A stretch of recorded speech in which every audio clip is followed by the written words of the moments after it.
कक्षा 12 के सभी छात्र एवं छात्राएं, आज फिजिक्स में हम लोग एक नया पाठ पढ़ेंगे जिसका नाम है प्रिज्म द्वारा प्रकाश का वर्ण विक्षेपण तथा परिक्षेपण।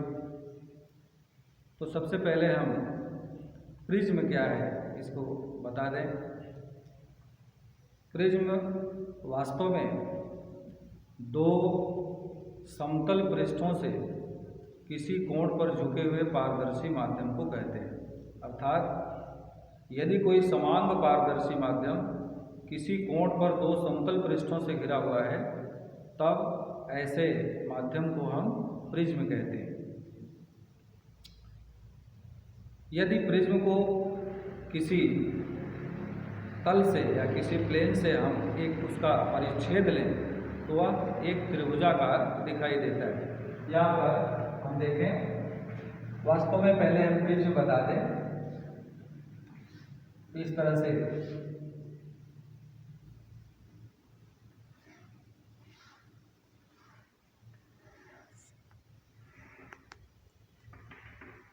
ये है प्रिज्म की आकृति। दो समतल पृष्ठों से किसी कोण पर झुके हुए समान पारदर्शी माध्यम को प्रिज्म कहते हैं। अब यदि इस प्रिज्म को हम एक सेक्शन लें तो वह हमें एक त्रिभुज के आकार का दिखाई देता है, अर्थात एक त्रिभुज होता है। अब इसका अगर हम ए बी सी कहें तो यहाँ पर हम कह सकते हैं कि ए बी और ए सी ये प्रिज्म के अपवर्तक पृष्ठ हैं। इनको हम अपवर्तक पृष्ठ कहते हैं, इसको भी और इसको भी, दोनों को अपवर्तक पृष्ठ कहते हैं, अपवर्तक पृष्ठ।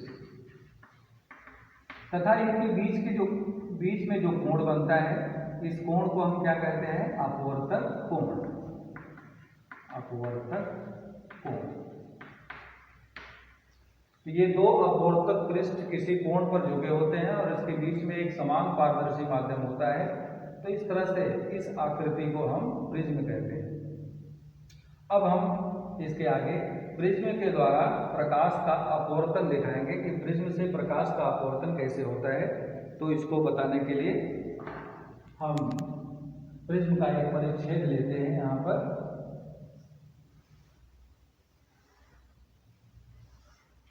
ABC,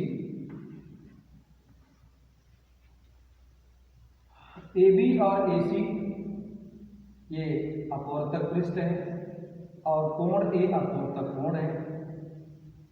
इधर माध्यम वायु है और दूसरे तरफ का माध्यम भी क्या है? वायु है। और बीच का माध्यम मान लें कांच है।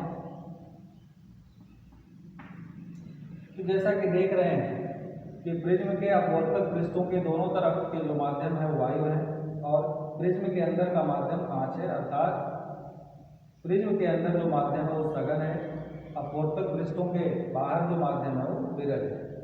अब इस प्रिज्म से किसी प्रकाश की किरण का हम अगर अपवर्तन देखें, मान लें एक आपतित किरण PQ प्रिज्म के अपवर्तक पृष्ठ AB पर बिंदु Q पर आपतित होता है। तो चूंकि यहाँ से माध्यम विरल से सघन होता है तो प्रकाश का अपवर्तन होगा। तो इस अपवर्तन के लिए हम एक अविलंब खींचे, नॉर्मल n। ये हो गया हमारा आपतन कोण I। यदि माध्यम वायु ही रहा होता तो ये प्रकाश अपने गुण के आधार पर सीधी रेखा में जाती, लेकिन विरल से सघन माध्यम होने के कारण ये अविलंब की ओर क्या होती है? झुक जाती है। तो इस तरह से QR ये अपवर्तित किरण हो जाती है। अब बच्चों यहाँ पर बिंदु R पर, अर्थात दूसरे पृष्ठ के बिंदु R पर जब यह आपतित होता है, क्योंकि यहाँ से भी माध्यम अब सघन से विरल हो रहा है, तो बिंदु R से भी, अर्थात अपवर्तक पृष्ठ AC से भी प्रकाश का अपवर्तन होगा। अब यहाँ से अपवर्तन कैसे होगा? तो यहाँ भी एक नॉर्मल खींचे, अविलंब खींचे। मान लें कि यह अविलंब M है और ये अपवर्तन कोण R, मान लें कि ये R'। अब सघन माध्यम से जब विरल माध्यम में प्रकाश जाती है तो अविलंब से दूर हट जाती है।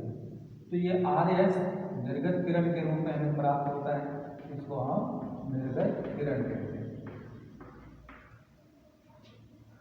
तो ये है आपतित किरण, ये अपवर्तित किरण QR, और RS क्या है, निर्गत किरण।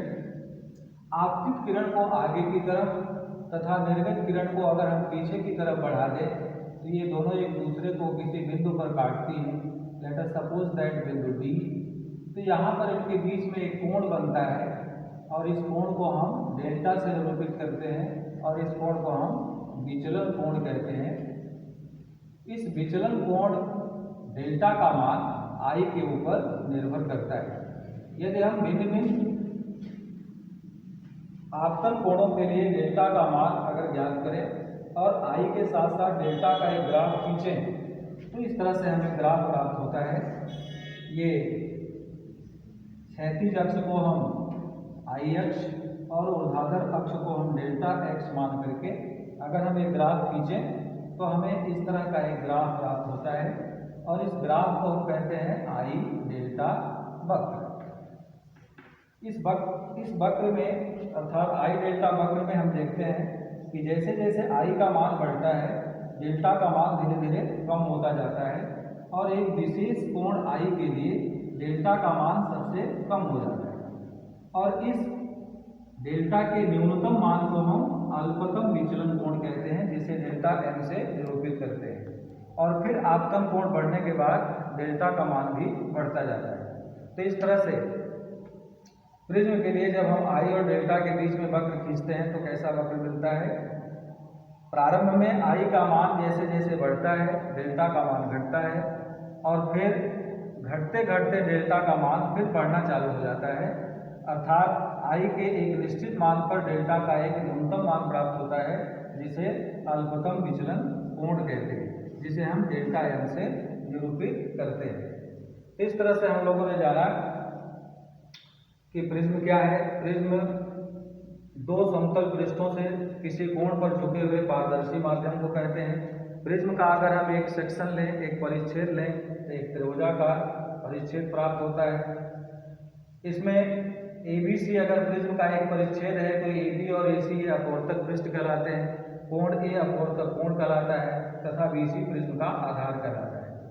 अब प्रिज्म से अगर हम किसी प्रकाश की किरण का अपवर्तन देखें तो इस तरह से आपतित किरण, अपवर्तित किरण और निर्गत किरण, यहाँ से इसको हम I' माने तो इस तरह से हम यहाँ पर देख रहे हैं कि किसी प्रिज्म के पहले पृष्ठ पर आपतित किरण तथा दूसरे पृष्ठ से निर्गत किरण, आपतित किरण को आगे और निर्गत किरण को पीछे बढ़ाने पर ये एक दूसरे को किसी बिंदु पर काटते हैं और वहां पर उनके बीच बने कोण को हम विचलन कोण कहते हैं।